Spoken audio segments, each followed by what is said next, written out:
Shalom, puji nama Tuhan.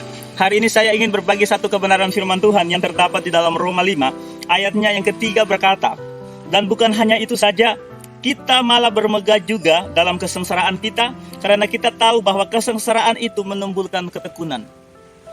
Ketika kita lihat ada orang dianiaya, ketika kita lihat Paulus dianiaya di dalam jemaat-jemaat, tetapi dia berkata bahwa di dalam kesengsaraan itu dia malah bermegah. Karena dalam kesengsaraan itu menimbulkan ketekunan imannya yang sungguh terhadap Tuhan. Karena kebenaran firman lain berkata bahwa ikutlah menderita bersama-sama dengan Tuhan. Maka ini salah satu firman kebanggaan daripada Paulus menulis kepada jemaat-jemaat yang di Roma waktu itu. Ketika ayat yang keempat dikatakan begini, dan ketekunan itu menimbulkan tahan uji. Karena di dalam persoalan ketika kita bertahan ada ujian yang didapat. Emas itu tidak bisa diuji dengan sembarang api. Bukan dengan api yang biasa, tetapi dengan api yang betul-betul panas, yang dileburkan benar-benar, maka emas itu akan teruji kemurniannya.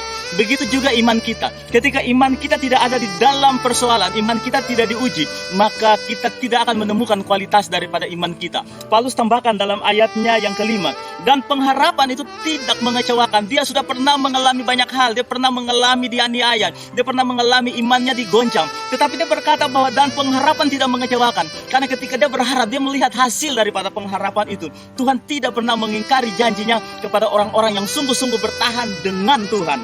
Ayatnya yang kelima lanjut, karena kasih Allah telah dicurahkan di dalam hati kita oleh Roh Kudus yang telah dikaruniakan kepada kita. Kemampuan dan kekuatan kita untuk bertahan bukan dari kita, tetapi dari Tuhan. Karena Tuhan kita mampu bertahan. Karena kuasa Roh Kudus itu memampukan kita untuk melakukan banyak hal, berdiri menghadapi badai cobaan hidup kita. Ayatnya yang ke-6 berkata, karena waktu kita masih lemah, Kristus telah mati untuk kita, orang-orang durhaka, pada waktu yang ditentukan oleh Allah. Satu statement daripada hamba Tuhan, dia berkata begini, kau belum setia saja, Tuhan sudah setia dengan kau, apalagi kalau kau setia. Hari ini kebenaran firman itu datang kepada kita. Kalau dalam ketidakkesetiaan kita, Tuhan itu sempurna. Tuhan punya kesetiaan itu sempurna. Apalagi ketika kita setia kepada Dia.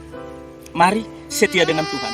Dalam persoalanmu tetap bermegah, karena di dalam pengharapanmu ada ketekunan yang luar biasa.